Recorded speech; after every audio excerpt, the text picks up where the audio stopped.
ഭാഗമായി ചാലിയാർ ദോഹ സംഘടിപ്പിച്ച സ്പോർട്സ് ഫെസ്റ്റിൽ ചാലിയാർ തീരത്തെ 24 പഞ്ചായത്തുകൾ പങ്കാളികളായി.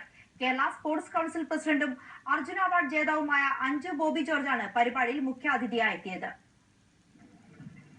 നിലമ്പൂർ മുതൽ ബേപ്പൂർ വരെയുള്ള ചാലിയാർ തീരത്തെ 24 പഞ്ചായത്തുകളിൽ നിന്നായി ഖത്തറിൽ പ്രവാസികളായി കഴിയുന്ന 1000-ലധികം പേർ പങ്കെടുത്ത വർണ്ണാഭമായ ഘോഷയാത്രയോടെയാണ് ഖത്തർ ദേശീയ കായിക ദിനത്തിൽ ചാലിയാർ ദോഹയുടെ സ്പോർട്സ് ഫെസ്റ്റിന് തുടക്കമായത്.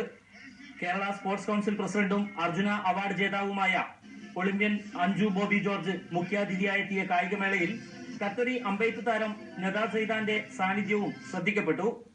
കായിക മേഖലയ്ക്ക് ഖത്തർ നൽകുന്ന പ്രാധാന്യം അഭിനന്ദനാർഹമാണെന്ന് അഞ്ജു ബോബി ജോർജ് പറഞ്ഞു.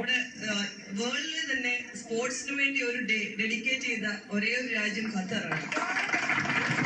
പക്ഷെ അതിൻ്റെതായ അർത്ഥത്തിലെടുക്കണം. കാരണം സ്പോർട്സ് എന്ന് പറയുന്നത് നമ്മുടെ ലൈഫിന്റെ ഒരു പാർട്ടാക്കണം. അത് സ്പോർട്സ് ചെയ്യാൻ വേണ്ടി മാത്രമല്ല, നമ്മുടെ ലൈഫ് സ്റ്റൈൽ, നമ്മുടെ ഇന്നത്തെ ലൈഫ് സ്റ്റൈൽ നമ്മുടെ പല രോഗങ്ങളും വിളിച്ചു വരുത്തുന്നതാണ്.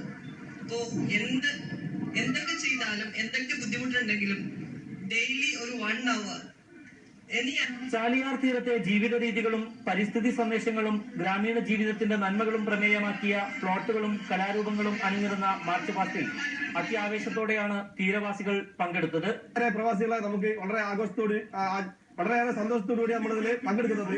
ഞങ്ങൾ വളരെ ഹാപ്പിയാണ്. ഖത്തർ സ്പോർട്സ് നമ്മുടെ എല്ലാവരും 24 പഞ്ചായത്തുകളാണ്.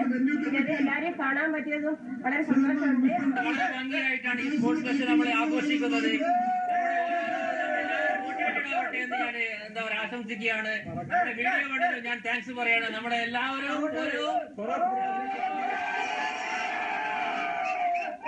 സ്ത്രീകളുടെയും കുട്ടികളുടെയും സജീവ സാന്നിധ്യമുണ്ടായ സ്പോർട്സ് ഫെസ്റ്റിൽ ട്രാക്കിലും ഫീൽഡിലുമായി പ്രത്യേക മത്സരങ്ങളും അരങ്ങേറി.